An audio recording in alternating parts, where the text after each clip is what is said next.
did this old Kurdish man sacrifice his last sheep on the eve of the American presidential election, then pray all night for George Bush's victory?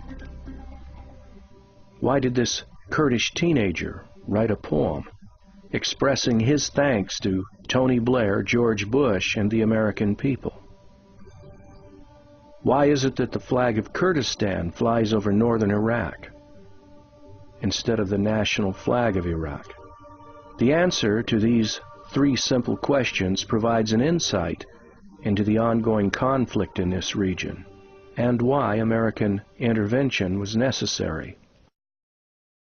Our world is petroleum-driven, a great juggernaut of a mechanism encompassing the whole planet, consuming rivers of oil to fuel millions of cars, light megacities, and power the industrial demands of whole nations. Most of the world's oil reserves lie in the Middle East, fueling political competition between Europe, Asia, and the Americas. Most people disdain the politics of oil.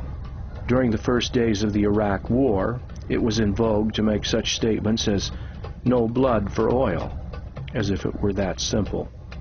Without fuel, the juggernaut collapses, destroying the economy of the whole earth.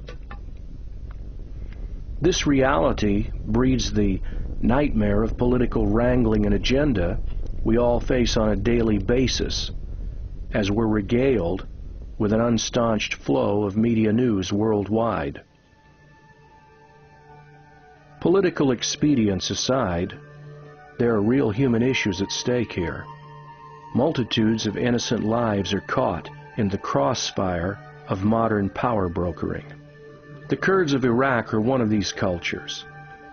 Until the American and British intervention, they faced annihilation as a people.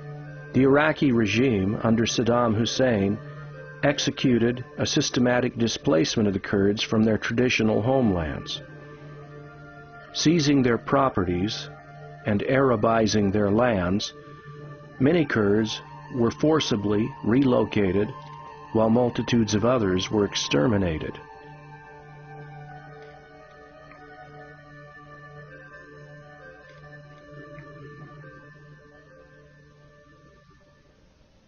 From time immemorial, the Kurds have lived in these mountains. They trace their history all the way back to Sumerian times, and history, as we know it, begins in Sumer. The Kurds claim descent from the ancient Medes. At one time, the Medes and the Persians ruled all the Middle East. They conquered the Babylonians. Their empire extended from modern-day Iran in the east to Turkey in the west. When the Greek army, according to Xenophon, marched through the region, they were harassed by Kurdish archers on horseback. A non-Arabic, Indo-European people, they were forcibly converted to Islam during the time of the Arab-Muslim invasion in the 7th century.